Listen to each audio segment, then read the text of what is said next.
रांझा साहब फैसले पे अमल दरामद करवाएंगे?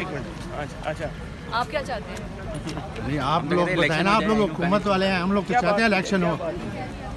इलेक्शन कमीशन के जो इख्तियार ये इलेक्शन कमीशन की मर्जी है, वो इलेक्शन करवाएगा या नहीं नहीं करवाएगा। तो हुकूमत असिस्ट करेगी क्या? नहीं, सुप्रीम कोर्ट ने पाबंद बना दिया कानून के मुताबिक। सुप्रीम कोर्ट में अब देखें, वो तो मर्जी कहाँ चलेगी अब? इलेक्शन कमीशन बताएगा ना कि हमारे पास फंड है, हमारे पास रिसोर्सेज हैं या नहीं है, ठीक है, सिक्योरिटी के मामला हैं, पैसे नहीं है, ठीक है, ये सारे मामला जब तक क्लियर नहीं होंगे तो जब तक कैसे तरक्याती वो- सुप्रीम प्रोजेक्ट कोर्ट के ने लिए तो इतने ऑर्डर जारी किया कि हम सब कुछ असिस्ट करवाएंगे। सेक्रेटरी डिफेंस और वो सेक्रेटरी तो फाइनेंस पाबंद ने बना बताया। दिया। वो तो फिर पाबंद बनाया। वो तो फिर ये जो है ना मिनिस्ट्री ऑफ फाइनेंस ने देखना है कि उनके पास पैसे हैं, और मिनिस्ट्री ऑफ जो डिफेंस है उन्होंने देखना है कि उनके पास जो है ना रिजर्व फोर्स कितनी है।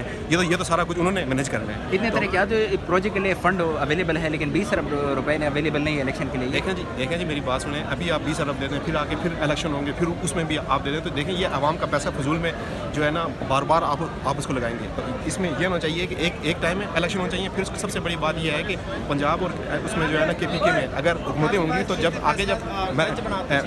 मरकजी इलेक्शन होंगे फेडरल के, उनमें उनके अंदर देखें जो उन हुकूमतों का अपना एक रोल होगा, तो लिहाजा वहाँ पर जो MNAs जो उस वक्त वोट लेंगे तो वो ज़ाहिर है लोकल गवर्नमेंट की उनको सपोर्ट होगी। तो ये जो है ना, ये देखें आप, ये लॉन्ग टर्म पड़ा है, इसके जो है ना पूरे पाकिस्तान के ऊपर इसके बड़े असरात जो है ना पड़ने वाले हैं। तो इस वजह से जो है ना कि इलेक्शन होंगे, लेकिन एक साथ होंगे इंशाल्लाह। फेडरल